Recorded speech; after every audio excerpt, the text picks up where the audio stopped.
चलिए देखिए, तो हिंदी को स्टार्ट करते हैं, बहुत ध्यान से समझिएगा, ठीक है। सबसे पहले इम्पोर्टेंट है हिंदी के अंतर्गत आपको पढ़ना क्या क्या है और किस किस तरीके से पढ़ना है और क्या क्या सारी चीज़ें आएंगी। चलो इधर देखो लास्ट में, चलो इधर देखो, हो गया आप देखिए। तो आगे की ओर बात करते हैं। सबसे पहले अगर हम हिंदी के बारे में बात करेंगे तो आप जानते हैं हिंदी जो आपके सिलेबस या जो आपके पेपर में है वो 20 मार्क्स की है। कितने नंबर की है? 20 नंबर की है। अब जो हिंदी 20 नंबर की है ना, इसमें आपको एक दो चीज़ें पता है कि इसके टोटल मिलाकर के 4 कालखंड है, यानी कि 4 पार्ट्स में हम हिंदी को पढ़ेंगे। ठीक हो गया ना? ध्यान समझना होगा चारों के में से क्या क्या आएगा पेपर में, इसको समझना, ठीक है ना। अब पूरा फोकस इधर बस देखिए। देखो सबसे पहले जो इम्पोर्टेंट है वो है हमारे पास व्याकरण, जिसे हम लोग बोलते हैं ग्रामर। क्या बोलते हैं जैसे हम लोग? ग्रामर। क्लियर है? सबसे इम्पोर्टेंट हमारे लिए व्याकरण है, ग्रामर। जो ग्रामर है वो बस 10 से 12 नंबर की आएगी भाई, याद रखना। ग्रामर का जो पोर्शन होता है वो कितना होता है? 10 से 12 नंबर। दूसरा होता है शब्द विचार, जिसे हम लोग मॉर्फोलॉजी भी बोलते हैं। शब्द विचार, मॉर्फोलॉजी भी जिसे बोला जाता है, ये थोड़ा सा इंपॉर्टेंट होता है। लगभग मान के चलो 4 से 5 क्वेश्चन हम लोग ले लेते हैं मॉर्फोलॉजी, यानी कि जैसे हम लोग बोलते हैं शब्द विचार। ठीक हो गया? अब मैं बताऊंगा क्या क्या होता है किस किस के अंतर्गत। तीसरा हमारे पास हिंदी साहित्य, जिसे हम लोग बोलते हैं हिंदी लिटरेचर। और जो हिंदी लिटरेचर है, फिर से यहाँ से 2 से 4 क्वेश्चन। कितने होते? 2 से 4 क्वेश्चन। और अगर हम एक और कालखंड इसका ले लेंगे तो ये इंपॉर्टेंट होता है हिंदी भाषा का विकास। हिंदी भाषा का विकास, डेवलपमेंट ऑफ हिंदी लैंग्वेज। ध्यान से सुनिएगा, development of Hindi language. Development of Hindi language, इसके अंदर बहुत सारे टॉपिक्स होते हैं, जैसे हिंदी भाषा का विकास, हिंदी भाषा का विकास कैसे हुआ, उद्भव कैसे हुआ, वगैरह वगैरह। समझ में आ रहा है? अब क्या क्या इसके अंतर्गत टॉपिक्स होते हैं ये भी समझ लो पहले। जैसे हम इसी के अंतर्गत बात करेंगे हिंदी भाषा की उपभाषा और बोली, सब लैंग्वेज और डायलेक्ट जिसे हम बोलते हैं, सब लैंग्वेज और डायलेक्ट, उपभाषा और बोली। समझ में आ रहा है ना? इसी के बाद हम इसी के अंतर्गत एक और चीज के बारे में बात करते हैं, भारतीय संविधान में Hindi, Hindi in Indian constitution. अब जैसे हमें पता है ना कि भारतीय संविधान के अंतर्गत भारतीय संविधान का भाग 17 और अनुसूची 8, समझ में आ रहा है ना? The part 17 of Indian constitution and schedule 8 of Indian constitution deals with Hindi.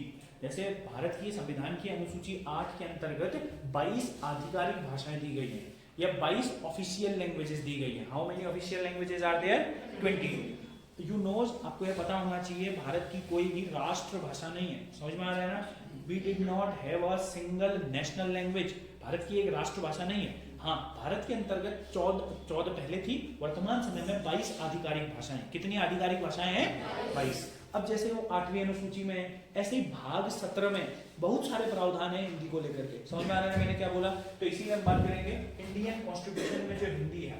आराम से बैठ जाओ, बस सुनते रहो एक एक चीज करके। ठीक हो गया ना? तुम्हें लिखने की जरूरत महसूस होती है, लिखो। अगर तुम्हें लगता है कि ये पार्ट मेरा कमजोर है, ये मेरे को अच्छे से सुनना है, मैं नोट्स बना लूंगा, ठीक है। वो तुम्हें लगता है कि यार ये तो मेरे को आता ही है, जो नहीं आता वो सटासट लिखो। समझ में आ रहा है? ये पढ़ाई का अपना अपना तरीका होता है। ऐसा थोड़ी है कि मतलब वो मैं भी पहले बहुत सारी चीजें हैं जो मैं आप लोगों को बताते रहता हूँ। ऐसा थोड़ी है, मतलब दृढ़ संकल्प थोड़ी है यहाँ लिखना ही लिखना है बस, यहाँ नहीं लिखना ही नहीं लिखना है, एज यू विश। बट जो आपका स्ट्रॉन्ग पॉइंट है और उसको, ठीक है, उसको बस स्ट्रॉन्ग मेंटेन करो, जो वीक पॉइंट है उसको स्ट्रॉन्ग तक पहुंचाओ। ठीक है भाई? देखो उपभाषा और बोली, फिर हम बात करेंगे इंडियन कॉन्स्टिट्यूशन में, इंडियन कॉन्स्टिट्यूशन के अंतर्गत भाषा के बारे में क्या क्या दिया गया है। समझ में आ रहा है ना? हिंदी को लेकर के भारतीय संविधान में क्या क्या चीजें दी गई हैं, वही हम इसके अंदर पढ़ेंगे। हमें एक और बात पता है सर, जो हमारी हिंदी लैंग्वेज है ना सर, हिंदी लैंग्वेज को लेकर के बहुत सारे संस्थाएं बनी है, जिसको हम लोग डिपार्टमेंट, जैसे अगर हम बात करेंगे हिंदी भाषा के एक अलग विभाग है भारत के अंतर्गत। समझ में आ रहा है मैंने क्या बोला? ऐसे करके अगर हम बात करेंगे हिंदी अनुवाद ब्यूरो है, ट्रांसलेशन डिपार्टमेंट है। समझ में आ रहा है मैंने क्या बोला? हिंदी को लेकर के बहुत सारी समितियां हैं। समझ में आ रहा है मैंने क्या बोला? उसको हम लोग क्या बोलते हैं सर? उस वाले टॉपिक को हम लोग बोलते हैं ऑर्गेनाइजेशन, या जिसे हम लोग बोलते हैं हिंदी से संबंधित संस्थाएं, हिंदी से संबंधित संस्था। ठीक हो गया ना? फिर हिंदी से संबंधित संस्थाओं के बाद एक इंपॉर्टेंट टॉपिक और हम यहाँ पर को पढ़ने वाले हैं, जो हमारी हिंदी है, हिंदी को इंटरनेशनल लेवल पर पहचान दिलाने के लिए, कहाँ पहचान दिलाने के लिए? इंटरनेशनल लेवल पर पहचान दिलाने के लिए इंटरनेशनल हिंदी कॉन्फ्रेंस, जैसे हम लोग बोलते हैं वर्ल्ड हिंदी कॉन्फ्रेंसेस। समझ में आ रहा है ना? हिंदी के सम्मेलन किए जाते हैं। समझ में आ रहा है ना? World Hindi conferences. समझ में आया? तो हम उसके बाद किसके बारे में बात करेंगे? World Hindi conferences. समझ में आ रहा है ना? विश्व के जो हिंदी सम्मेलन किए जाते हैं, विश्व हिंदी सम्मेलनों के बारे में बात करेंगे। एक और इंपॉर्टेंट टॉपिक है, जो हिंदी है हम जानते हैं यह देवनागरी लिपि से आई है। कहां से आई हुई है? देवनागरी लिपि। लास्ट में हम लिपियों के बारे में बात करेंगे और उसमें हम किस लिपि के बारे में बात करेंगे? मेनली देवनागरी लिपि। तो यह है हमारा पहला इंपॉर्टेंट टॉपिक। समझ में आ रहा है? ये सबसे इंपॉर्टेंट टॉपिक होता है। तो ये वाला अभी हम डिस्कस करने वाले हैं, डेवलपमेंट ऑफ हिंदी लैंग्वेज। फिर हम व्याकरण की तरफ चलेंगे। ये तो थोड़ा थोड़ा करके ये हर बार होते रहेगा। शब्दार्थ हम लोग धीरे धीरे चीजों को समझते रहेंगे, कैसे कैसे चीजें की जाती हैं साहित्य के बारे में। फिर हम लोग देखेंगे या इसको करने के बाद डायरेक्ट में ये भी करा सकता हूँ। समझ में आ रहा है ना? डिपेंड करता है, ठीक है। हाँ, बट फिलहाल के लिए पहला चैप्टर जो हम कर रहे हैं वो आपके समझ में आ गया, कोई डाउट तो नहीं है पहले वाले में? अच्छा, और नंबर कहाँ से कितने आने हैं? तो देखो 10 से 12 नंबर यहाँ, 4 से 5 नंबर यहाँ, 2 से 4 नंबर यहाँ, सिमिलरली 2 से 4 नंबर यहाँ, और ये हो जाता है लगभग कितने नंबर तुम्हारे? 20 नंबर। समझ में आ रहा है? अब इसके अंतर्गत हम पढ़ते क्या हैं? देखो ये तो समझ में आ गया। व्याकरण के अंतर्गत जितने भी व्याकरण से संबंधित चैप्टर होते हैं, छंद, अलंकार, रस, समझ में आ रहा? सारे के सारे। उसके बाद शब्द विचार में तुम जानते हो, विलोम शब्द हो गए, पर्यायवाची हो गए, तद्भव हो गए, तत्सम हो गए, समझ में आ रहा है? अनेकार्थी शब्द हो गए, समझ में आ रहा है? जैसे लोग एंटोनिम्स, सिनोनिम्स या वन वर्ड सब्स्टिट्यूशन, समझ में आ रहा है? अब एक और इंपॉर्टेंट चीज, यहीं से हम इसको शुरुआत करते हैं। देखो इसमें एक और टॉपिक होता है ना, इसके अंतर्गत आपसे पूछता है ना कि बताओ भाई, ये एक शब्द दे देगा आपको और बोलेगा कि किस भाषा का शब्द है। समझ में आ रहा है? अब जैसे जो हिंदी है ना, हिंदी में बहुत सारी विदेशी भाषाओं के शब्द भी हैं। समझ में आ रहा है? अब जैसे मान लो तुम हो ना, तुम अब जैसे तुम छोड़ो, अगर तुम मान के चलो कि तुम ही चलो, मान लेते तुम ही अगर यहाँ से चले गए अमेरिका, समझ में आ रहा है? मैंने क्या बोला? कहाँ चले गए तुम? अमेरिका। समझ में? और तुम रहे अमेरिका 20 साल लगभग, और जब तुम अमेरिका से भारत घर आए तो भाई वहां तो अंग्रेजी बोलोगे, वहां तो हिंदी कम लोग समझेंगे। जब यहाँ आओगे तो जब तुम हिंदी में बोलोगे, समझ में आ रहा है? मगर कई सारे शब्द क्या करोगे तुम उसमें? इंग्लिश के भी यूज करोगे, क्योंकि वो आदत हो जाएगी।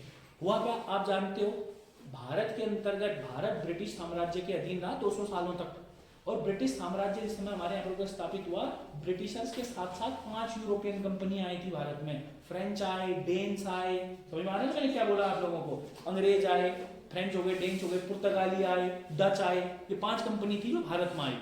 तो क्या हुआ, एक बात बताओ, ये भारत में 200 सालों तक रहे, समझ में? फ्रेंच 1954 में गए, पुर्तगाली 1961 में गए, अंग्रेज 1947 में चले गए। आज भी गोवा में जाओगे और तुम क्या कहते हैं, दमन दीव में जाओगे, पुडुचेरी में जाओगे, इनकी बस्तियां हैं आज भी।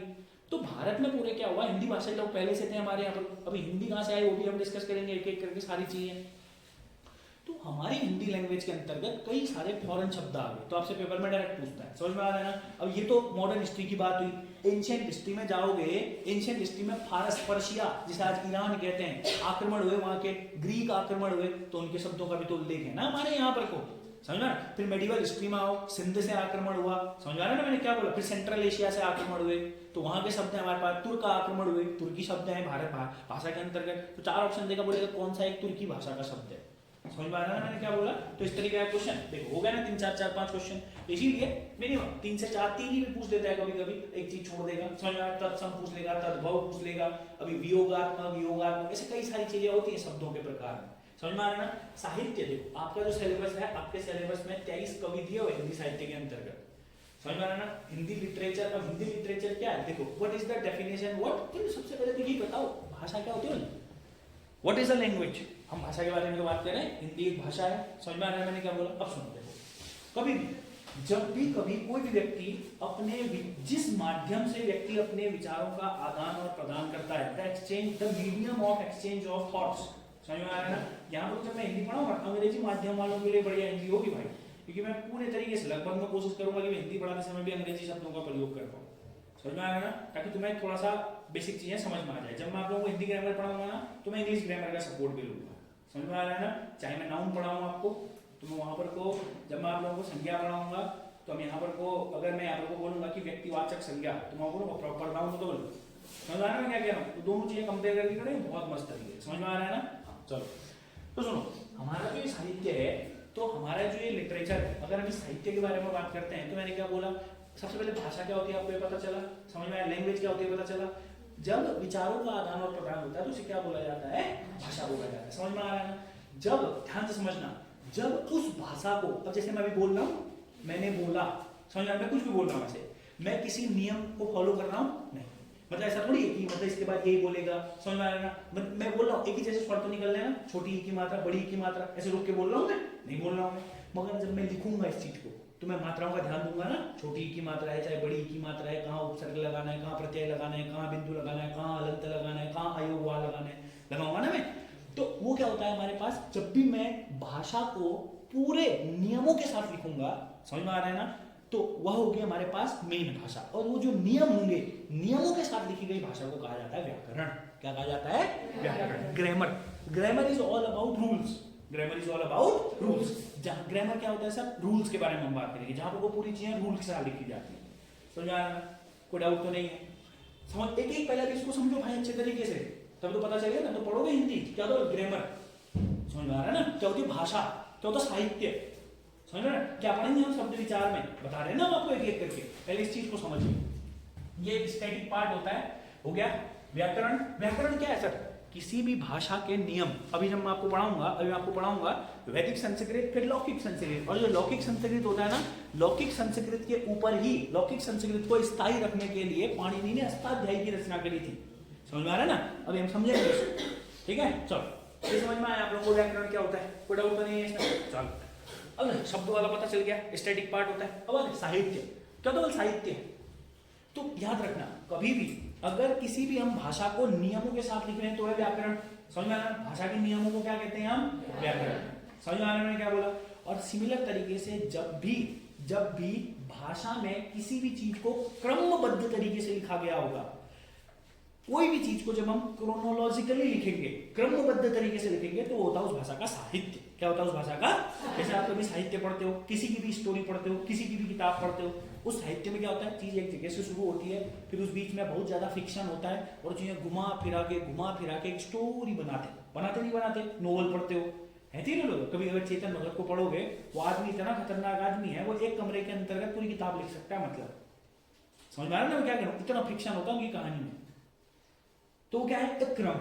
समझ में आ रहा है मैंने क्या बोला? साहित्य कभी भी इसमें लिखा जाता है क्रम। जैसे कविता होती है, नहीं होती है कविताएं, समझ में आ रहा है ना? होती है कि नहीं होती है? बिल्कुल होती है। कैसे लिखी जाती है वो? क्रोनोलॉजिकली। उसमें एक क्या होता है भैया, पूरा का पूरा सेंटेंस होता है, एक क्रम बनता है, एक अर्थ निकलता है। अर्थ कब निकलेगा? जब आप क्रोनोलॉजिकली की चीजों को लिख रहे हैं। समझ में आया आपको क्या होता है पूरा का पूरा? चलो फिलहाल के लिए आज हम बात करेंगे भाषा का विकास, हिंदी भाषा के बारे में। तो बहुत बेसिक चीजें आज हम लोग पढ़ने वाले हैं, बट ध्यान से इस चीज को समझना है आप लोगों को। नहीं समझ में आया तो इसी एक और हाँ, इसमें एक और चीज जोड़ लो यहाँ पर। साहित्य के साथ में एक और चीज जोड़ देता हूँ, साहित्य प्लस पत्रकारिता। ये भी आता पेपर में आजकल हमारे, पत्रकारिता, जर्नलिज्म। पत्रकारिता समझते हो? जर्नलिज्म। जैसे पत्र होते हैं शासकीय, अशासकीय, है ना? जैसे मान लो अगर मैं एक व्यक्ति हूँ, है ना, अब मेरे को अगर अपने सीनियर को पत्र लिखना है तो मैं कैसे लिखूंगा? समझ में आ रहा है मैंने क्या बोला? अरे समझ में आ रहा? अब मान लो मेरे को किसी प्राइवेट आदमी को पत्र लिखना है तो मैं कैसे लिखूंगा? सरकारी पत्र कैसे होते हैं, प्राइवेट पत्र कैसे होते हैं, कहाँ पर वो किस चीज का प्रयोग किया जाता है, ये सब आता है किसके अंतर्गत? पत्रकारिता के अंतर्गत। तो पत्रकारिता से भी एक या दो क्वेश्चन डन आ जाता है। ठीक हो गया ना? तो उसको हमने साहित्य के अंतर्गत रख दिया। चलो क्लियर है? हाँ, इसी अकॉर्डिंगली आपको पढ़ना। चलो अब सबसे पहले हम बात करते हैं आज इसके बारे में, भाषा का विकास के बारे में। ठीक हो गया? बिल्कुल ध्यान से सुनते रहिएगा। भाषा का विकास, डेवलपमेंट ऑफ हिंदी लैंग्वेज।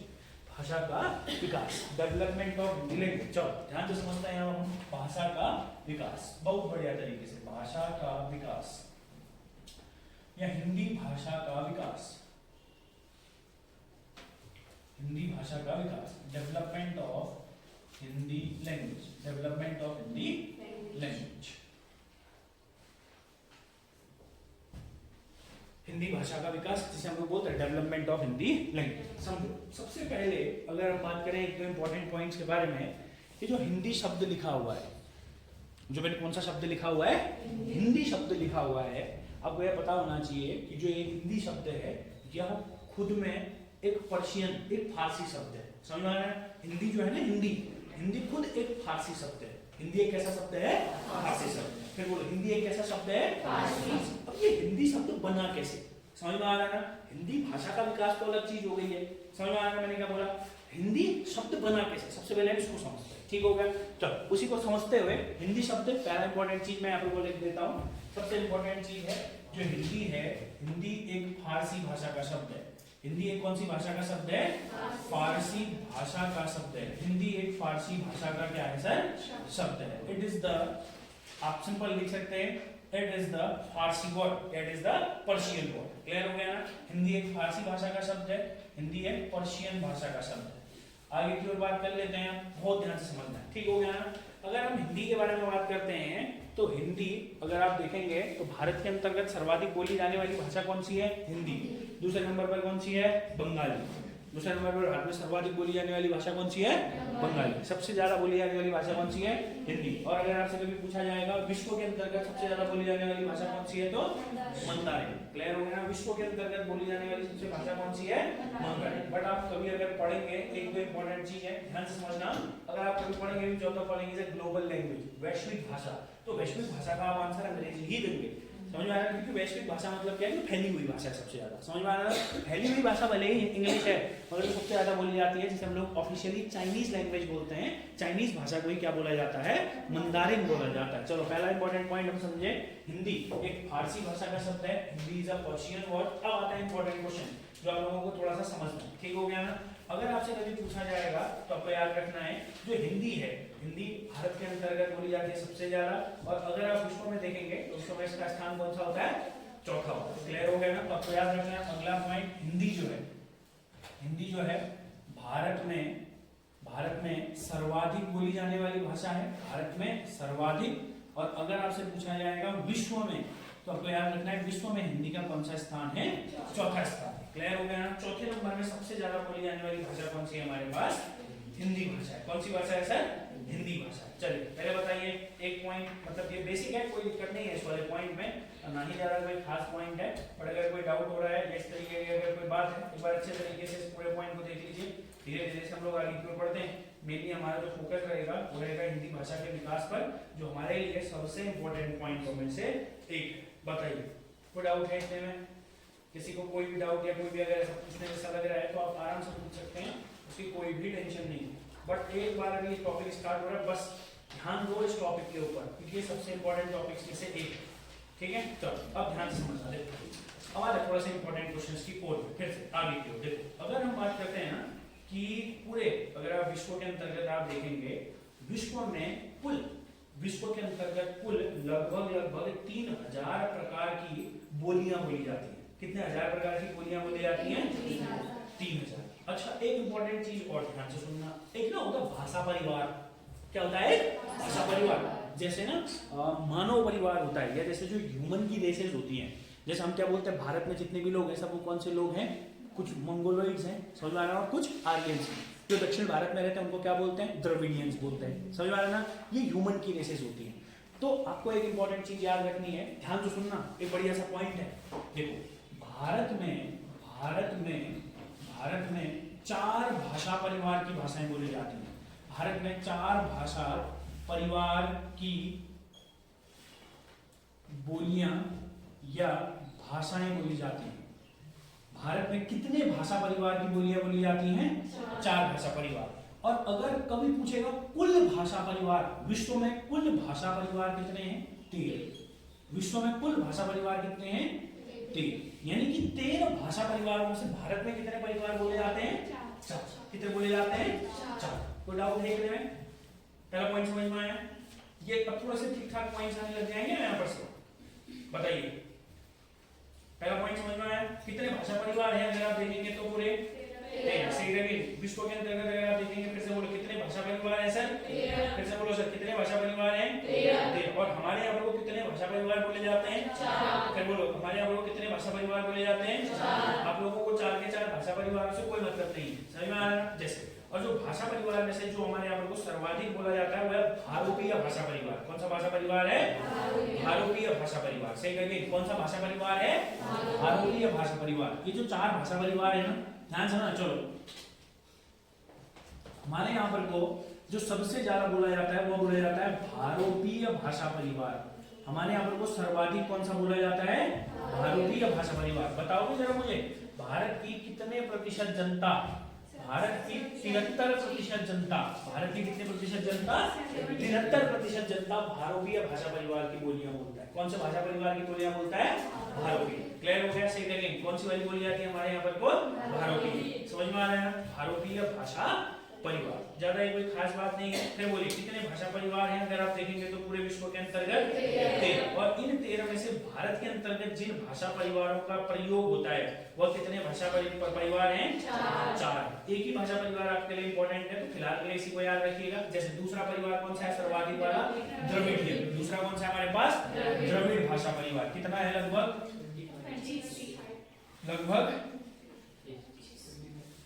25%। लगभग कितना प्रतिशत है? अब देखो 25 ही हो गया और कितना हो गया? 73 हो गया। कितना परसेंट बचा? 2%। बाकी के जो 2 भाषा परिवार है बस कितने परसेंट है? मिला करके 2%। समझ में आया? अब हिंदी किस परिवार के अंतर्गत आएगी? फिर भारोपीय। ये जो भारोपीय भाषा परिवार है इसी, अब देखो 13 भाषा परिवार है, मतलब एक भाषा परिवार के अंतर्गत बहुत सारी भाषाएं हैं। समझ में आ रहा है ना? आपको ये समझ में आया क्या बोल रहे हैं हम आपको? ये जो हिंदी है, यहाँ देखो, ध्यान से समझना। देखो हिंदी फारसी भाषा का शब्द है। हिंदी भारत में सर्वाधिक, विश्व में चौथे नंबर में। अगला हमने लिखा भारत में 4 भाषा परिवार की भाषाएं या बोलियां बोली जाती हैं। हमने लिखा कुल भाषा परिवार कितने हैं? 13। ये जो 4 भाषा परिवार है, 2 अभी के लिए इंपॉर्टेंट है, 2 अभी के लिए हैं, 2 रहने दो हम लोग। और जो ये है इसी परिवार के अंतर्गत आती है कौन सी? हिंदी। इसीलिए तो भारत की 73% जनसंख्या क्या बोलती है? भारोपीय भाषा परिवार। कौन सा भाषा परिवार बोलती है? भारोपीय भाषा परिवार। कोई डाउट है इतने में? समझ में आया अच्छे तरीके से? एक और बार अच्छे तरीके से इन पॉइंट को देख लीजिएगा। हिंदी खुद एक कौन सी भाषा का शब्द है? फारसी भाषा। अब ये भी समझेंगे, इस चीज को हम देखेंगे कि कैसे है। समझ में आ रहा है? 2 मिनट के बाद फिर हमने क्या बोला? हिंदी में भारत में सर्वाधिक बोली जाती है, हिंदी बोली जाती है। भारत में सर्वाधिक, हिंदी विश्व में चौथी सबसे ज्यादा। कोई दिक्कत नहीं है। सर्वाधिक के ब्रैकेट में पहले नंबर ऐसे लो, फर्स्ट। समझ? भारत में बोली जाने वाली पहले नंबर की भाषा। फिर हमने भारत में कितने भाषा परिवार? 4। फिर हमने लिखा कुल भाषा कितने परिवार हैं? 13। यानी कि कितने भाषा परिवार हमारे यहाँ नहीं है? 9। 13 में से 4 बोले जाते हैं, तो कितने नहीं बोले जाते हैं? 9 नहीं बोले जाते हैं। फिर हमने देखा मेन जो है वो कौन से हैं? भारोपीय और द्रविड़। और हिंदी किसकी है? भारोपीय भाषा परिवार। अब हम बात करते हैं अगला। ये जो हिंदी भाषा है ये बेसिक है, बेसिक पॉइंट चल रही है। अब धीरे धीरे आगे की ओर बढ़ेंगे एडवांस पॉइंट्स के साथ। ये जो हमारे पास हिंदी भाषा है, 1-2 पॉइंट समझ लीजिए इसके बारे में। अभी पूरा भी मैं कॉन्सेप्ट पर आ रहा हूँ धीरे धीरे, ठीक है? बढ़िया तरीके से समझना है। हाँ ठीक हो। अब समझो एक और इंपॉर्टेंट पॉइंट। जो ये हिंदी है, हिंदी भाषा की 1-2 विशेषताएं आपको पता होनी चाहिए। हिंदी भाषा की 1-2 विशेषताएं कि ये जो हमारे पास हिंदी भाषा है इसकी क्या विशेषता है, इस हिंदी भाषा की क्या स्पेसिफिकेशन। समझ में आ रहा है? पहला इंपॉर्टेंट क्वेश्चन ये इस बार के यूपीपीसीएस के पेपर में आया हुआ था, सॉरी यूपीएसआई के पेपर में आया हुआ था। ध्यान समझना, जो हिंदी होती है, हिंदी लैंग्वेज के अंतर्गत 2 सबसे इंपॉर्टेंट जो इसके हम ऐसा बोल सकते हैं कि कैरेक्टरिस्टिक्स या जो 2 इसकी विशेषताएं होती हैं, आप बताएं लेकिन दोनों में से कौन सी है? एक होता है संयोगात्मक और एक होता है वियोगात्मक। समझ में आ रहा है मैंने क्या बोला? बताओ तो कौन सा होता है, संयोगात्मक या वियोगात्मक? वेरी गुड, संयोगात्मक होता है। संयोगात्मक होता है। देखो मैंने पहले बताया हुआ है, इसी में फंसते सबसे ज्यादा, फंसते इसी में। और लगता है ना जोड़ जोड़ के लिखते हुए हिंदी को संयोगात्मक और संयोग बन रहा है हिंदी के अंतर्गत लिखते समय, ऐसा लगता है ना हम लोग। मगर आपको याद रखना है हिंदी एक वियोगात्मक भाषा है। हिंदी एक कैसी भाषा है? वियोगात्मक भाषा है। संयोगात्मक भाषा वह होती है जब तक आप पूरा लिख न लें तब तक हाथ ना उठे। यहाँ पे एक ही शब्द लिखने के बाद भी हाथ उठ जाता है, या पूरा लिखते हैं हम, है ना, इतना लिख रहा हूँ मैं, बीच बीच में छूट रहा है कि नहीं छूट रहा है, तो ये संयोगात्मक हुआ नहीं। मगर हमें क्या लगता है, ये एक पकड़ते हैं हम ना, तो एक ही शब्द को पकड़ते हैं, ये जुड़ा भाई संयोगात्मक है, ऐसा नहीं होता है। समझ आ रहा है ना? तो पहला इंपॉर्टेंट क्वेश्चन, हिंदी जो होती है वो कैसी होती है? वियोगात्मक होती है। अगला, जो कोई भी भाषा है, समझ में आ रहा है मैंने क्या बोला? कोई भी भाषा है, क्या किसी भी भाषा का संबंध परिवेश से होता है कि नहीं होता है? परिवेश होता है, सराउंडिंग्स होता है, नहीं होता है? समझ में आ रहा है ना? है ना? कोस कोस पे पानी बदले 100 कोस पे वाणी, सुने, है ना? जैसे अगर अलग जगह जाओगे ना, अलग अलग जाओ, पानी अलग अलग हुआ है। मतलब हमारे पानी में कहावत होती है, बेटा मेरे को सिखा, 22 नालों का पानी, 22 धारा का पानी पिया मैंने। मतलब तुमने नहीं सुना है? अगर किसी अच्छे पहाड़ी आदमी के साथ बैठोगे, अगर तुम उसको कोई भी सलाह दोगे, चलो बेटा 22 धारों का पानी पिया, फिर भाई ने कितने धारों का? 22। तो ऐसा थोड़ी है कि पूरी दुनिया में घूमा बल एक खोले में 22 धारे हो जाते हैं, तो होते नहीं होते हैं? होते नहीं होते तुम्हारे गाँव में? हमारे यहाँ 22 होते हैं ना, तुम्हारे होते है? ये घाट घाट का पानी अलग है, 22 मोहल्ले और 22 धारों का पानी अलग है। अच्छा एक बात बता चल तू मुझे, जब भी किसी व्यक्ति का जनेऊ होता नहीं होता है, कितने बाल्टी पानी से नहलाते? नहीं पता है क्यों नहलाते हैं? पता है? चलो तुम्हें नहीं पता भाई, पहाड़ी रीति रिवाज कहाँ सिखाऊंगा तुम इधर देखो भाई, तो बस पहाड़ हिंदी पढ़ो भाई अभी है, इसमें कहाँ लगे हो। हिंदी की विशेषता क्या है पहली, हिंदी एक कैसी भाषा है, वियोगात्मक समझ गए, मतलब क्या जिसको हम तोड़ तोड़ कर लिख सकते हैं, क्लियर हो गया। अगला एक और इंपॉर्टेंट क्वेश्चन, अच्छा एक बात बताइए मुझे, ये जो भाषा होती है ना, भाषा का संबंध सार्थकता से होता है कि नहीं होता है, क्या बोले सार्थकता, जिसका सही अर्थ निकले, और बताओ।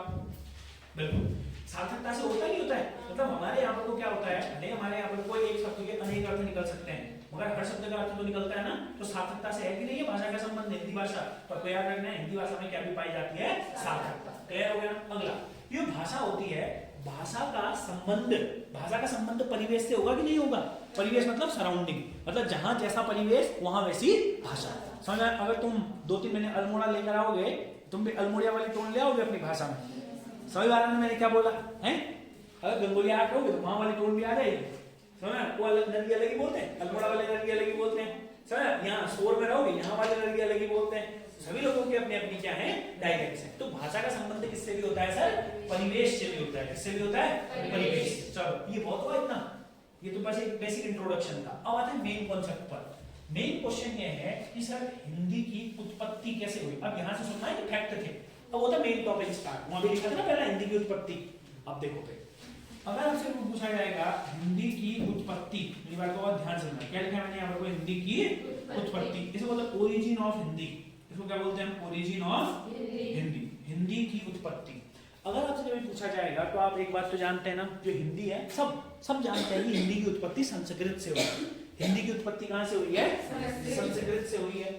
इसीलिए हमारे यहाँ पर वो ज्यादातर जो शब्द हैं वो कौन सी भाषा के हैं, हिंदी के अंतर्गत संस्कृत के हैं। ऐसा नहीं बोला मैंने सारे संस्कृत के हैं, क्या बोला मैंने आपको, ज्यादातर शब्द किसके हैं, संस्कृत। अब स्टार्टिंग पढ़ा था आपने ज्यादातर ही क्यों है सर, क्योंकि बाद में धीरे धीरे इसमें क्या होते रहा, बदलाव। अब आया था इंपॉर्टेंट क्वेश्चन, अब बताओ फिर संस्कृत से हिंदी आई, संस्कृत कहां से आई भाई, आर्यों के द्वारा लाई गई, समझ में आ रहा है, आर्यों के द्वारा लाई गई संस्कृत। तो संस्कृत से हिंदी कैसे पहुंचे, आज ये सबसे इंपॉर्टेंट होगा हमारे लिए, ठीक हो गया। अब बहुत ध्यान से समझना, हल्का सा 2 मिनट हिस्ट्री की तरफ चलेंगे, सुनिएगा 2 मिनट के लिए बस, ध्यान से समझना भाई। आप लोग एक बात जानते हैं, history is divided into 3 part, बहुत बिल्कुल संयम से, समझ में आ रहा है ना। अभी मैंने पूरा डिसाइड किया हुआ भाई, ये मैंने पूरा, तुम कुछ भी बोलो, मैंने पहले पूरा मन बनाया हुआ, अब टाइम की फिक्र तो कदापि नहीं होगा, समझ में आ रहा है। एक ही चीज पर ध्यान है बस, कंटेंट पूरा मिले और सिलेक्शन, बस 2 ही चीजें चाहिए मेरे को, समझ में आ रहा है। डजंट मैटर टाइम कितना हो, मैं इसी स्पीड से आराम से, अब मैंने स्पीड कम करके आज कर, समझ में आ रहा है मैंने क्या बोला, मैं आराम से पढ़ाऊंगा, एक एक चीज को पकड़ते हो, क्योंकि फिर क्या है ना, स्पीड पे पढ़ाया ये वाला पल्ले, ये अब क्या है ना धीरे धीरे, जैसे पहले तक तो क्लासेस में लिमिटेड स्टूडेंट्स हुआ करते थे, है ना, बट अब क्या है कि अब किसी को आया, किसने पहले पढ़ा है, किसने नहीं पढ़ा, ये स्पीड ठीक है ना भाई, या इसको भी और कम करें, इतना तो ठीक है ना, इधर आराम से बोल के मैं हर एक चीज समझा रहा हूँ। अगर कोई भी दिक्कत होती है, जब मैं बोलता हूँ ना पूछो, तो मैंने बताया तुमको समझाया था ना, पर खाने और पूछने में कभी नहीं शर्माना है। अगर एक चीज कभी अगर पूछ लेना था, सोचोगे ना, कई बार ऐसा होता है जिंदगी में बड़े बड़े स्टेप्स पर पूछना भूल जाओगे ना, अगर कोई भी चीज समझ आए तो पश्चाताप जिंदगी भर होगा, और अगर खाने के लिए सब तो जिंदगी भर भूखे मरोगे, समझ में आ रहा है ना। क्योंकि अलग अलग जगहों पर वो अलग अलग चीजों के साथ आपका सामना हो सकता है, कभी भी कहीं भी, ठीक है। तो समझो, आपको बात पता है, हमारा जो हिस्ट्री होती है ना सर, हिस्ट्री के मेनली 3 विभाजन होते हैं, ध्यान से समझना। एक होता है प्री हिस्टोरिक पीरियड, ध्यान से समझना, प्री हिस्टोरिक, एक होता है प्रोटो हिस्टोरिक, और एक होता है हिस्टोरिक। एक कौन सा होता है, हिस्टोरिक। और जो सब्जेक्ट से बाहर का होगा उसको समझाने के लिए मैं फटाफट में लिखूंगा तो चलेगा, ठीक है ना, बट सुनने में ध्यान देना, ठीक है। नहीं तो आगे देखो, प्री हिस्टोरिक क्या होता है, जिसको हम लोग क्या बोलते हैं, प्रागैतिहासिक काल। बोलो कौन सा काल, प्रागैतिहासिक काल, इसको मतलब आद्य ऐतिहासिक काल, पर इसको बोलते हैं ऐतिहासिक काल। क्लियर हो गया। अब ध्यान से समझना भाई, हिस्ट्री का ये वो कालखंड होता है ना सर, जिस काल के कोई भी रिटन सोर्सेज नहीं है, लिखित साक्ष्य नहीं है। इसका मतलब हम ये मानते हैं कि आदि मानव का काल है। अब आदि मानव का काल ही, लिखित साक्ष्य नहीं है, तो कुल मिलाकर के अर्थ क्या आया कि इस समय में आदमी को लिखना नहीं आता था। लिखना नहीं आता था तो इसका मतलब भाषा का ज्ञान नहीं था, भाषा का ज्ञान नहीं था, खत्म। क्लियर है। प्रोटो हिस्टोरिक पीरियड भी अगर हम लोग बात करेंगे, या ऐसा काल है जिस काल में मानव को लिखना आता था, उसने लिखा भी, मगर हम नहीं पढ़ जानते वो क्या लिखा है। इसका मतलब क्या है, इनकी भाषा अलग थी, हमारी भाषा अलग है। प्रोटो हिस्टोरिक पीरियड में जैसे हड़प्पा सिविलाइजेशन, एचसी मतलब क्या है, हड़प्पा सिविलाइजेशन। हड़प्पा सिविलाइजेशन के आज भी हम नहीं पढ़ पाए, तो ये क्या हो गया, ये भी खत्म हो गया। अभी हम भाषा के आधार पर देख रहे हैं। जब हड़प्पा सभ्यता बुझ हुई तो हड़प्पा सभ्यता के बदले भारत में इसी काल में एक नई सभ्यता इस काल में आ गए थे, मगर धीरे धीरे उन्होंने अपने पांव जमाए, जिसे हम लोग बोलते हैं आर्य सभ्यता, यानी कि आर्य लोग भारत में आए। कुल मिलाकर के बात क्या थी, जैसे ये है ना बच्चों भारत, अभी भारत है, यहाँ पर वो सिंधु नदी आपने पढ़ा है इस तरीके से जाती है, इस नदी के चारों ओर एक सभ्यता थी, यहाँ भारत तक फैली हुई थी, परसों ही अभी राखी गढ़ी में कुछ और अवशेष भी मिले हुए, समझा, हरियाणा के अंतर्गत राखी गढ़ी के अंतर्गत, फिर वो भी कहाँ के हमारे पास हड़प्पा सभ्यता के। तो यहाँ तक लोग रहते थे हमारे यहाँ पर को। अब जब क्या हुआ, ऐसा कहते हैं कि उस समय में क्लाइमेट चेंज हो गया। क्या हो गया? क्लाइमेट, जलवायु परिवर्तन। जलवायु परिवर्तन जैसे मान लो अगर अभी के समय में जितनी गर्मी अभी हो रही है इससे 3 गुना गर्मी हो गया, आदमी नहीं बचेगा, सिंपल सी बात है, तुम जानते हो, समझ में आ रहा है, वही तो क्लाइमेट चेंज, या तो बहुत ज्यादा ठंडा, या तो बहुत ज्यादा गर्मी, समझ में आ रहा है, पानी खराब हो जाना, और भी कई सारी चीजें, जलवायु का परिवर्तन। तो ये पूरी सभ्यता हो गई नष्ट, ये पूरी सभ्यता क्या हो गई? नष्ट। उसके बाद यहाँ यूरोप और जहाँ एशिया की बाउंड्री लगती है इसको बोलते हैं यूरेशिया। क्या बोलते हैं? यूरेशिया। यूरेशिया से भारत आए कुछ लोग जिन्हें हम बोलते हैं आर्य, जिन्हें हम क्या बोलते हैं? आर्यों ने यहाँ पर को अपना सभ्यता बसाया, अपना रहने लगे, समझ में आ रहा है ना। और जो ये आर्य थे ना सर, इन्हीं आर्यों ने एक भाषा को जन्म दिया जिसे हम बोलते हैं संस्कृत, जिसे हम क्या बोलते हैं? संस्कृत। और ये तो हड़प्पा सिविलाइजेशन थी। सिविलाइजेशन मतलब समझते हो, जहां लोग एक साथ रहते हैं। आर्यों ने ही एक सभ्यता बसाई जिसे हम बोलते हैं वैदिक सभ्यता। कौन सी सभ्यता बोलते हैं? वैदिक सभ्यता। हम आर्यों के द्वारा बसाई गई सभ्यता को वैदिक सभ्यता इसलिए बोलते हैं क्योंकि आर्यों ने ही वेदों की रचना करी। किसकी रचना करी? वेदों की रचना करी। अब इधर देखो, समझो इस चीज को, अब है इंपॉर्टेंट चीज, अब इसको थोड़ा सा और समझना। तो हम बोलते हैं कि आर्यों ने ही वेदों की रचना करी, तो सबसे पहले इसको मैं मिटा देता हूं अभी के लिए क्योंकि उतना खास नहीं है, इसको मैं मिटा देते हैं, ये आप समझ चुके हैं, यहाँ पर उनकी जगह की जरूरत होगी। देखिए क्या बोला मैंने आप लोगों को, सबसे पहला काल आदि मानव, कोई भाषा नहीं। हड़प्पा काल आया, हड़प्पा लोगों ने जो लिखा वो हमें पता नहीं है क्या लिखा। हड़प्पा के बाद आर्य है यहाँ पर, और आर्यों की भाषा कौन सी थी? संस्कृत। ठीक हो गया, वो प्रोटो वाला याद भी नहीं है तो बस इतना याद रखो, आदि मानव, हड़प्पा, आर्य, याद रख सकते हो इतना। आदि मानव की कोई भाषा नहीं, हड़प्पा वालों की भाषा हमें पता नहीं है, आर्य आए, आर्यों की भाषा कौन सी थी? संस्कृत। क्लियर हो गया इतना। अब देखो आर्यों ने प्रारंभ में, ध्यान से समझना है इंपॉर्टेंट, आर्यों ने प्रारंभ में जिस संस्कृत में कुछ भी लिखा, समझ में आ रहा, वह थे वेद। भारत में आगे सबसे पहले लिखे आर्यों ने वो क्या थे? वेद। तो जिस संस्कृत में वेदों की रचना हुई, क्या बोला मैंने आपको? जिस संस्कृत में वेदों की रचना हुई उसे हम लोग बोलते हैं वैदिक संस्कृत। कौन सी संस्कृत बोलते हैं? से इट अगेन, कौन सी संस्कृत, कौन सा संस्कृत बोलते हैं? वैदिक संस्कृत। अब बहुत अच्छे तरीके से कहानी आगे बढ़ेगी। अब ये जब आप लोग लिखोगे ना, ये जैसे आप ये पॉइंट लिखोगे ना, हिंदी की उत्पत्ति संस्कृत, तो इसके नीचे को ऐसे एरो बनाना और ये वाला चार्ट बनाना। समझ में आया? चलो देखो, तो सबसे पहले हमने यहाँ पर को कौन सा लिखा? हमारे यहाँ पर को संस्कृत। और मैंने अभी बोला संस्कृत में सबसे पहले जो इन्होंने लिखा वह लिखे वेद, और उसको हमने कौन सा वेद, कौन सी संस्कृत बोली? वैदिक संस्कृत। बोलो बोलो बोलो बोलो बोलो, कौन सी संस्कृत बोलो? वैदिक संस्कृत। ध्यान से समझना, हमने कौन सी संस्कृत बोला उसको? वैदिक संस्कृत। आ गई वैदिक संस्कृत, कोई दिक्कत नहीं है इसमें। वैदिक जो संस्कृत थी इसमें किसकी रचना हुई बोला मैंने आपको? वेदों की। और आपको एक बात बताते, जो वेद थे ना, वेद थे छंद और श्लोकों में। वेद किसमें थे? छंद और श्लोकों में। फिर बोलो, वेद किसमें थे? छंद और श्लोकों में। वेद जो थे वो श्लोकों में थे। बोलो बोलो, वेद किसमें थे? श्लोकों में थे। क्या अभी भी वेद किसमें है? श्लोकों में। अच्छा चलो एक और बात समझो, जब आर्य यहाँ पर को आए होंगे, पहले तो उन्होंने अपनी बढ़िया भाषा बोली होगी। अब जो यहाँ पर को लोग होंगे भारत के अंतर्गत, कुछ लोग तो बचे थे, क्लाइमेट चेंजेस ऐसा कहते हैं, कई तो नष्ट हो गए, निपट गए बेचारे, कई नीचे की ओर भाग गए। समझ में आ रहा है ना? तो कुछ लोग वहां पर वो बचे थे, वही है भैया, धीरे धीरे तो आएंगे लोग बात। समझ में आ रहा है मैंने क्या हुआ? तो सुनो, धीरे धीरे जब वैदिक संस्कृत में, यानी कि जब आर्यों की भाषा और स्थानीय लोगों की भाषा मिलने लगी, तो जो प्योर संस्कृत थी उसमें होने लगी मिलावट। उसमें क्या मिलने लगी? मिलावट। और वह जो वैदिक संस्कृत थी अब वो बदल गई लौकिक संस्कृत में। किसमें बदल गई? लौकिक संस्कृत। और वैदिक संस्कृत के बाद जो हमारे पास आई वो थी लौकिक संस्कृत। अरे लड़कियों बोलो, वह कौन सी संस्कृत थी? लौकिक संस्कृत। सही लगे, कौन सी संस्कृत थी? लौकिक संस्कृत। तो पॉइंट समझ में आया? कोई डाउट तो नहीं है? क्या बोला मैंने आप लोगों को? सबसे पहले वैदिक संस्कृत, सबसे पहले संस्कृत कहां से आई? आर्यों से। बिल्कुल जीरो। हाँ, आर्यों से पहले कौन थे? यहाँ हड़प्पा वाले। हड़प्पा वालों की भाषा पता है तुमको? पता तुमको? अरे पता है? नहीं पता है? अगर कभी जिंदगी में मौका मिलेगा हिस्ट्री से नेट निकालना, पीएचडी करना, रिसर्च करना, उसके बाद ढूंढना आराम से, क्या लिखा बोले इन्होंने? समझ आ रहा ना? आज तक नहीं ढूंढ पाया कोई? मेरे को तुम पर भरोसा है कि तुम में नहीं ढूंढोगे। चलो आगे बढ़ते। संस्कृत हो गई, वैदिक संस्कृत हो गई, फिर लौकिक संस्कृत हो गई। वैदिक से लौकिक कैसे बना, इसका कारण समझ में आया।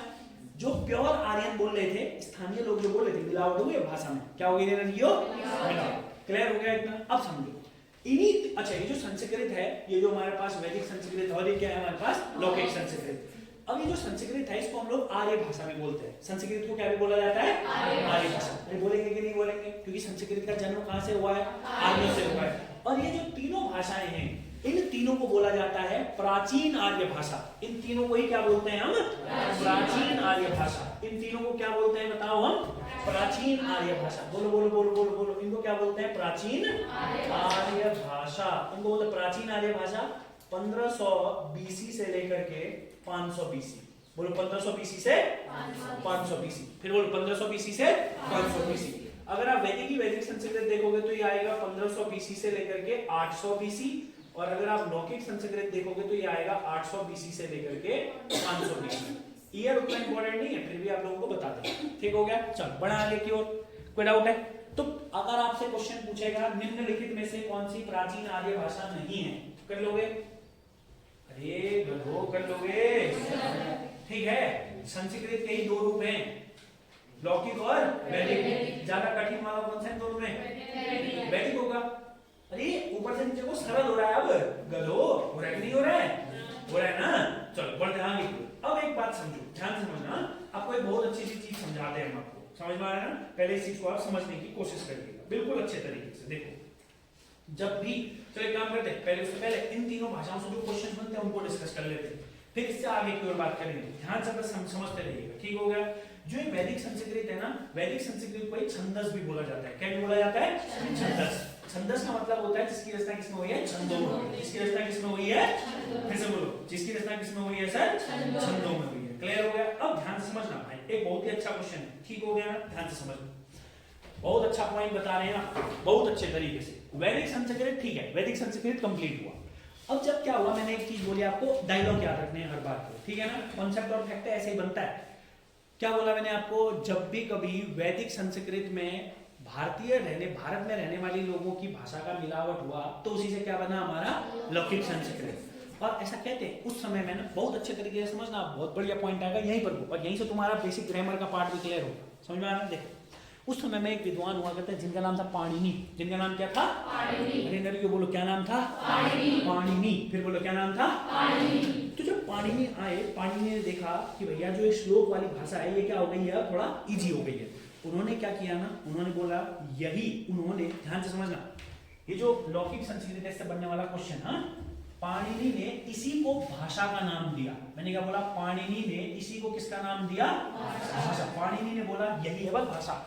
जब, ध्यान समझना, जब वैदिक संस्कृत में स्थानीय भाषा का मिश्रण हुआ और लौकिक संस्कृत बनी, इसी लौकिक संस्कृत को हमारे हिंदी व्याकरण के बहुत इंपॉर्टेंट व्यक्ति जिनकी रचनाओं के आधार पर पूरा हिंदी व्याकरण है, पाणिनि, उन्होंने सबसे पहले इसी को क्या कहा? भाषा कहा। समझ में आ रहा है ना? जो हमारी बोलचाल की क्या है? भाषा है। और आपको याद रखना है, इसी के आधार पर, किसके आधार पर? किसके आधार पर? लौकिक संस्कृत के आधार पर। ध्यान समझना, इसी के आधार पर, इसी के आधार पर, इसी के आधार पर पाणिनि ने अष्टाध्यायी की रचना करी। पाणिनि ने किसकी रचना करी? हाँ, और ये पेपर में 1000 बार आ चुका है कि अष्टाध्यायी किसकी पुस्तक, और आप जानते हैं ये जो पाणिनि की अष्टाध्यायी है, यही है हिंदी ग्रामर का सबसे बड़ा ग्रंथ। यही क्या है? हिंदी ग्रामर का सबसे बड़ा ग्रंथ। और यह किस पर आधारित है? लौकिक संस्कृत। समझ में आ रहा है ना? सबसे पहले पाणिनि ने भाषा किसको कहा? लौकिक संस्कृत को। पाणिनि का यही है भाषा, और इसी के आधार पर किसकी रचना करी?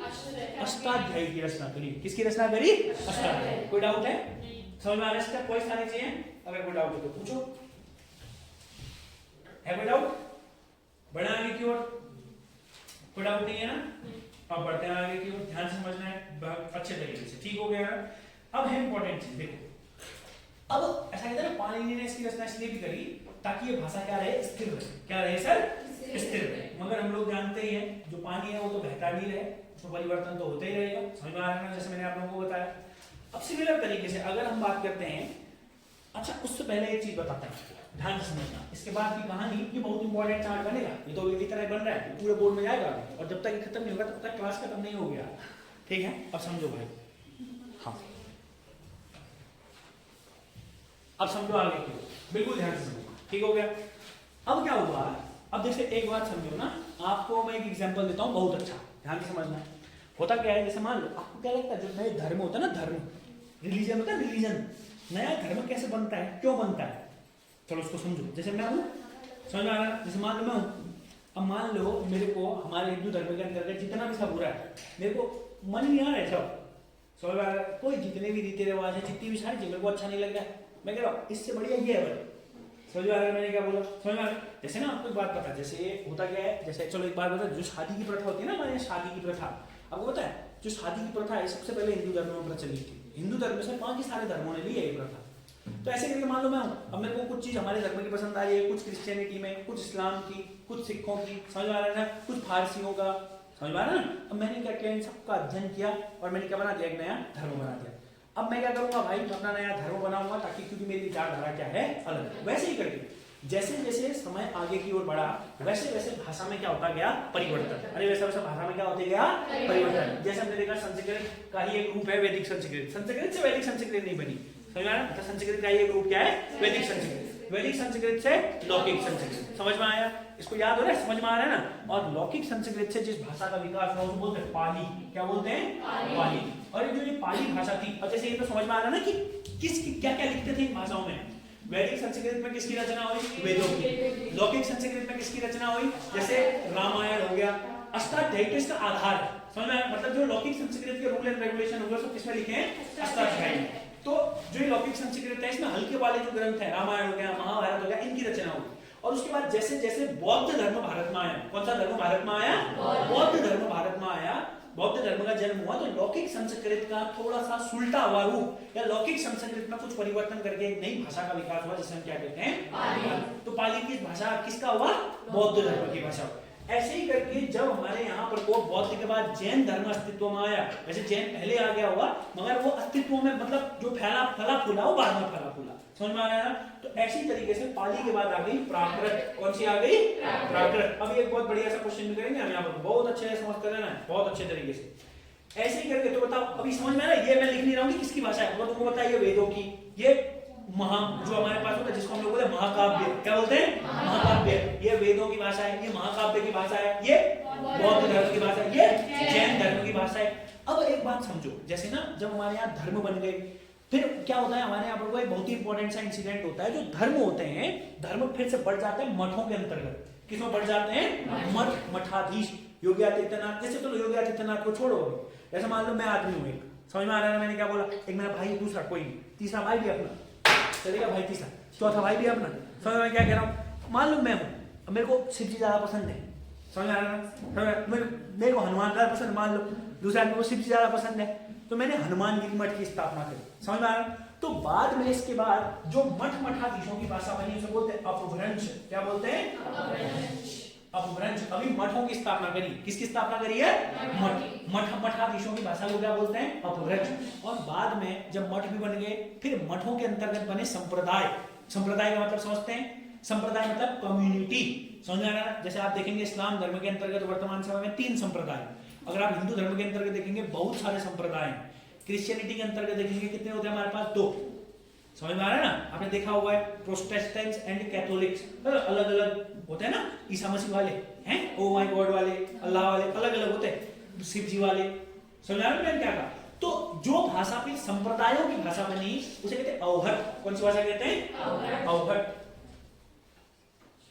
अवहट, और कौन सी भाषा कहते हैं उसको, अवहट। और आपको याद रखना है, इन चारों को मिला करके ये प्राचीन आर्य भाषा, और इन चारों को मिला के कहते हैं मध्यकालीन आर्य भाषा। इनको क्या कहते हैं, मध्यकालीन आर्य भाषा। सही जगह, इनको क्या कहते हैं, मध्यकालीन आर्य भाषा। और ये होते हैं आपका 500 BC से 1000 AD, 500 BC से 1000 AD, सही जगह, 500 BC से 1000 AD, 500 BC से 1000 AD तक कौन सी होती है हमारे पास, मध्यकालीन आर्य भाषा। कोई डाउट है इतने में, मध्यकालीन आर्य भाषा तक समझ में आया, अरे दो समझ में आया। अब 2-4 इंपॉर्टेंट क्वेश्चन, हाँ एक क्वेश्चन पेपर में आएगा, ये याद रखना, पाली वाला। अगर आपसे पूछा जाएगा कि भाई बताइए निम्नलिखित में से गौतम बुद्ध के सारे उपदेश समझ में आ रहा है ना कौन सी भाषा में? तो आपको याद रखना है कौन सी भाषा में? पाली। बौद्ध धर्म के जितने भी ग्रंथ हैं सबकी रचना किस भाषा में हुई? पाली भाषा में। अच्छा, एक बहुत अच्छा क्वेश्चन, 2 मिनट के लिए पेन रोको अभी, जब मैं रोकूंगी तो उसमें तो रोक ही देना, ठीक है? हम बाकी टाइम चलाओ, खाने को कोई मतलब नहीं। समझ में आ रहा है ना? क्योंकि मैं समझ रहा हूँ आप पर बहुत रुक जाता है, आराम से ना रोक, कोई आपत्ति नहीं है, पर जिस समय रोको उसमें रोको।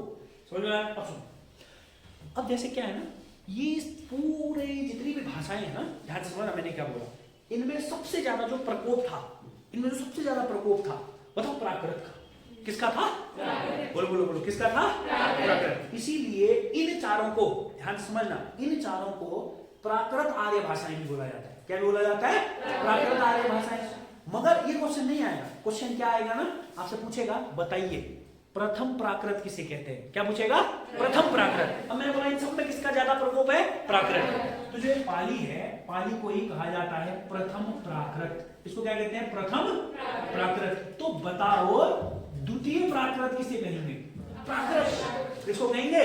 प्राकृत को कहेंगे। और तृतीय प्राकृत किसे कहेंगे? ये अच्छा क्वेश्चन, समझ में आ रहा है ना? निम्नलिखित में से किसे द्वितीय प्राकृत कहते हैं? पहला ऑप्शन पाली, दूसरा प्राकृत, तीसरा अवहट, चौथा अपभ्रंश। किसको बोलोगे? प्राकृत। द्वितीय प्राकृत खुद प्राकृत, क्योंकि प्राकृत से पहले कौन सी आई है? पाली। तो प्रथम प्राकृत कौन सी हो गई? समझ में आ रहा है ना? ये प्रथम प्राकृत, और ये जो प्राकृत है पहले बताइए कौन सी भाषा की, कौन से धर्म की है? जैन। और इसको क्या बोलते हैं?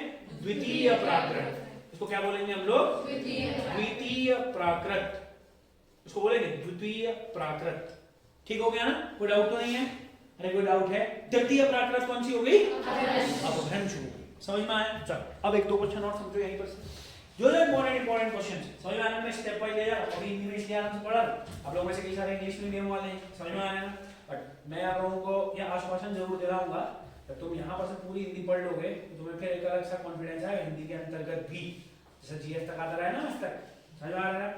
मेरे मतलब रास्ते पर चलोगे ना तो सारी चीजें क्लियर कर पाओगे।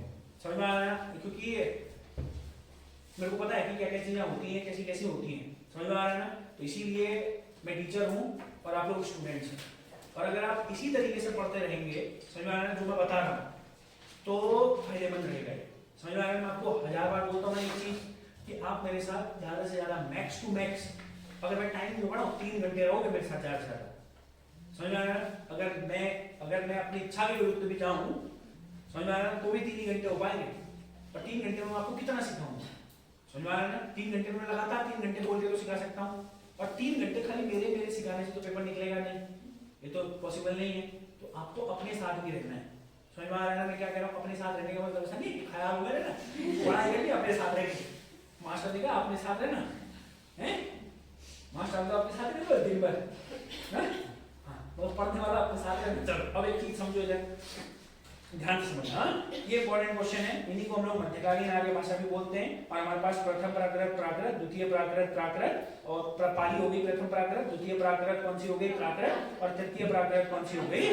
अपभ्रंश हो गई। अब ध्यान से समझना एक इंपॉर्टेंट क्वेश्चन, ये जो हमारे पास पाली भाषा है ना, पाली भाषा का जो प्रथम साक्ष्य मिलता है वो हमें श्रीलंका के अंतर्गत दीपवंश से मिलता है। कहां से मिलता है? श्रीलंका के अंतर्गत दीपवंश से मिलता है। बताओ श्रीलंका के अंतर्गत कहां से मिलता है? दीपवंश से मिलता है। पहला इंपॉर्टेंट चीज, बट हमारे पास उतना इंपॉर्टेंट नहीं है, बस आपको इतना याद रखना। अच्छा एक बात बताओगे, मैं क्वेश्चन बदल दूंगा, बोलो निम्नलिखित में से किस भाषा को बौद्ध प्राकृत कहा जाता है?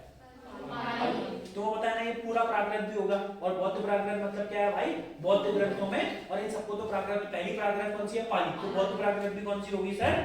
फिर बोलो बौद्ध प्राकृत भी कौन सी होगी? पाली। फिर बोलो बौद्ध प्राकृत भी कौन सी होगी? पाली। अब बात करते हैं आगे की ओर, प्राकृत से अगला क्वेश्चन, पाली कंप्लीट हुई। प्राकृत भाषा जो है ना हमारे पास, आपको याद रखना है, एक हमारे पास बहुत इंपॉर्टेंट लेखक हैं जिनका नाम है हेमचंद्र। क्या नाम है सर? हेमचंद्र। हेमचंद्र ने रचना करी प्राकृत व्याकरण की। किसकी रचना करी? प्राकृत व्याकरण। जैसे हिंदी व्याकरण पर आधारित जो किताब है वो कौन सी है? अष्टाध्यायी। समझ में आ रहा है ना? हिंदी व्याकरण पर मुख्यतः आधारित कौन सी किताब है? अष्टाध्यायी। वैसे ही प्राकृत व्याकरण पर कौन सी किताब है? प्राकृत व्याकरण। नाम का किताब का नाम क्या है? प्राकृत व्याकरण। प्राकृत व्याकरण के लेखक कौन है? हेमचंद्र। ध्यान से ना, ये प्राकृत में आएगा पॉइंट, इसको आप लोग क्लियर हो गया, ये जैन धर्म से है और इसको द्वितीय प्राकृत बोला जाता है। मैं सिंपल लिख देता हूँ, जैन, यहाँ इसको इधर लाओ, सेकंड प्राकृत, द्वितीय प्राकृत। और मैंने यहाँ को क्या लिखा? ये प्राकृत भाषा के अंतर्गत आप एक पॉइंट बनाएंगे एक किताब लिखी है जिसको हम बोलते हैं प्राकृत व्याकरण। और जो प्राकृत व्याकरण है ये लिखी है हेमचंद्र के द्वारा। किसके द्वारा लिखी गई है? हेमचंद्र के द्वारा। इसीलिए जो ये हेमचंद्र हैं इनको बोला जाता है प्राकृत का पाणिनि। क्या बोला जाता है? प्राकृत का पाणिनि। ये अच्छा क्वेश्चन है, अगर पेपर में आएगा प्राकृत का पाणिनि किसे कहा जाता है तो आपका आंसर क्या होगा? हेमचंद्र, क्योंकि इन्होंने प्राकृत व्याकरण की रचना करी तो इसीलिए हेमचंद्र को क्या बोलते हैं? प्राकृत का पाणिनि। बोलो क्या बोलते हैं? प्राकृत का पाणिनि। पता ही है कि किसी को कोई डाउट है? चलिए, और उसके बाद हमारे पास तीसरी जो प्राकृत है वो कौन सी है? अपभ्रंश। क्लियर हो गया ना? और याद रखना है आपको, अगर पेपर में कभी आएगा कि बताइए तृतीय पाली तो तृतीय प्राकृत तो ठीक ही है, अपभ्रंश से आपसे एक बार क्वेश्चन पूछेगा कि भाई बताइए अपभ्रंश शब्द, मैंने क्या बोला? अपभ्रंश शब्द। अपभ्रंश शब्द का प्रथम प्रयोग या अपभ्रंश शब्द का प्रथम प्रमाणिक प्रयोग तो आपका आंसर होगा पतंजलि के महाभाष्य में मिलता है। कहां मिलता है? पतंजलि के महाभाष्य में मिलता है। फिर बोलो पतंजलि के महाभाष्य को मिलता है। ठीक है, चलिए, मगर वो हमारे पास इंपॉर्टेंट नहीं है ज्यादा कोई खास। अब इधर सुनो ध्यान से,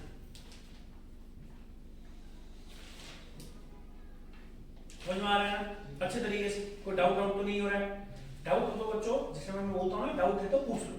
समझ में आ रहा है? और जो मैं लिखता हूँ तो याद ही होना चाहिए, और जो मैं लिख नहीं रहा हूँ तो वो बता रहा हूँ वो सुना होना चाहिए। समझ में आ रहा है ना? हाँ, चलो आगे की बात करते हैं। अब हमारे पास अपभ्रंश। कौन सी भाषा है हमारे पास? अपभ्रंश। अपभ्रंश का प्रथम प्रमाणिक प्रयोग कहाँ मिलता है सर? पतंजलि के महाभाष्य। क्लियर हो गया? और आपको याद रखना है, अगर कभी ये क्वेश्चन पूछ सकता है, ये वाला आ सकता है, अपभ्रंश के प्रथम कवि किसे माना जाता है तो आपका आंसर होगा स्वयंभू को माना जाता है। किसको माना जाता है? स्वयंभू। ये आप साहित्य में भी पढ़ेंगे। अपभ्रंश का प्रथम कवि किसको माना जाता है तो आपका आंसर होगा फर्स्ट पॉइंट किसको माना जाता है? स्वयंभू को माना जाता है। किसको माना जाता है? स्वयंभू। अपभ्रंश भाषा में जो पहले कवि हुए वो कौन हुए? स्वयंभू। फिर बोलो कौन हुए? स्वयंभू। सही जगह कौन हुए? स्वयंभू। क्लियर हो गया? अष्टाध्यायी किसकी है? पाणिनि। प्राकृत के पाणिनि कौन है? हेमचंद्र। क्लियर है भाई? इतना बढ़ते आगे की ओर। अवघट कौन सी है हमारे पास? अवघट। देखो अपभ्रंश से जब थोड़ा सा बदला तो इसको क्या हो गया हमारे पास? अवघट। अरे अपभ्रंश से जैसे बदला वो क्या हो गया हमारे पास? अवघट। याद रखना है, अवघट शब्द का सबसे पहला प्रयोग किया था ज्योति शिविर ठाकुर द्वारा। किसके द्वारा किया गया था? ज्योति शिविर ठाकुर। किसके द्वारा किया गया था? ज्योति शिविर ठाकुर। फिर बोलता हूं मैं, अवघट शब्द का प्रथम प्रयोग किसने किया? ज्योति शिविर ठाकुर। क्या बोला मैंने आप लोगों को? फिर बोलो, ज्योति शिविर ठाकुर ने सबसे पहले किस शब्द का प्रयोग किया था? अवघट। ठीक है ना? उतना ज्यादा इंपॉर्टेंट नहीं है बट सुनते रहो। सबसे पहले अवघट शब्द का जो प्रयोग किया गया था वो किसके द्वारा किया गया था? ज्योति शिविर ठाकुर द्वारा किया गया था। इनकी एक पुस्तक भी है हमारे पास, वर्ण रत्नाकर। इन्हीं की एक पुस्तक है, कौन सी? वर्ण रत्नाकर। उसी में इस शब्द का सबसे पहला क्या किया गया था?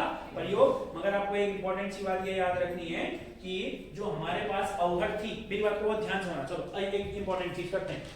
अवघट कितने तक हो गई है? मध्यकालीन आर्य भाषा। अवघट के बाद जो आई उसको बोलते हैं पुरानी हिंदी। उसको हम क्या बोलते हैं? पुरानी हिंदी। और जैसे ही पुरानी हिंदी से आगे की ओर बढ़े उसके बाद आती है नई हिंदी। क्या जाता है? नई हिंदी। पुरानी से आगे बढ़ करके कौन सी आ गई हमारे पास? नई हिंदी। पुरानी से आगे क्या है हमारे पास? नई हिंदी। और इन दोनों को मिला करके बोलते हैं आधुनिक आर्य भाषा। इन दोनों को क्या बोलते हैं? आधुनिक आर्य भाषा। फिर बोलो इन दोनों को क्या बोला जाता है? आधुनिक आर्य भाषा। इन दोनों को क्या बोला जाता है? आधुनिक आर्य भाषा। और जो आधुनिक आर्य भाषा है तो आप आराम से समझ जाएंगे 1000 एडी से लेकर के प्रेजेंट तक, वर्तमान समय तक, 1000 एडी से लेकर के वर्तमान तक। और एक और इंपॉर्टेंट पॉइंट, ये जो पुरानी हिंदी और नई हिंदी है इन दोनों को ही मिला करके हिंदी बोला जाता है। इन दोनों को ही मिला करके क्या बोला जाता है? हिंदी। तो पहला इंपॉर्टेंट क्वेश्चन आप मुझे बताएंगे, हिंदी का जो विकास हुआ है वो कहां से हुआ है? अवघट से हुआ है। बोलो कहां से हुआ है? अब अगर मान लो अवघट ऑप्शन में नहीं हुआ तो अपभ्रंश। और ऐसा होगा क्योंकि कुछ इतिहासकार ऐसा मानते हैं, कुछ भाषा वैज्ञानिक ऐसा मानते हैं अवघट का जो प्रकोप था वो कुछ ही सालों तक रहा, 100-200 सालों तक। तो जो हिंदी भाषा है, हिंदी में जो ज्यादा गुण है वो अपभ्रंश के हैं। हिंदी में जो ज्यादा गुण है वो किसके हैं? अपभ्रंश के। अब जो हम इसमें बात करेंगे वो हम बात करेंगे अपभ्रंश। अब मेनली जो हिंदी का विकास हुआ है मेनली किससे हुआ है? फिर अपभ्रंश से हुआ है।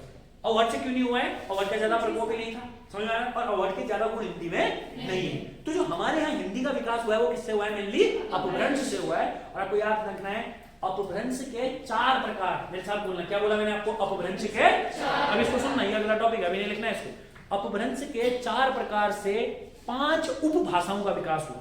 मैंने क्या बोला? अपभ्रंश के 4 प्रकार से हिंदी की 5 उपभाषाओं का विकास हुआ और उन 5 उपभाषाओं से 18 बोलियों का विकास हुआ। समझ में आया ना? अब हमें ये पढ़ना है, इसी चार्ट को आगे को फिर कंटिन्यू करेंगे। समझ में आया अच्छे तरीके से जितना बताया? कोई डाउट्स हैं? कोई डाउट पूछो, क्लियर करें फिर इसको इतना ही। चलिए इस वाले लेक्चर को इतना ही रखेंगे, ठीक है ना।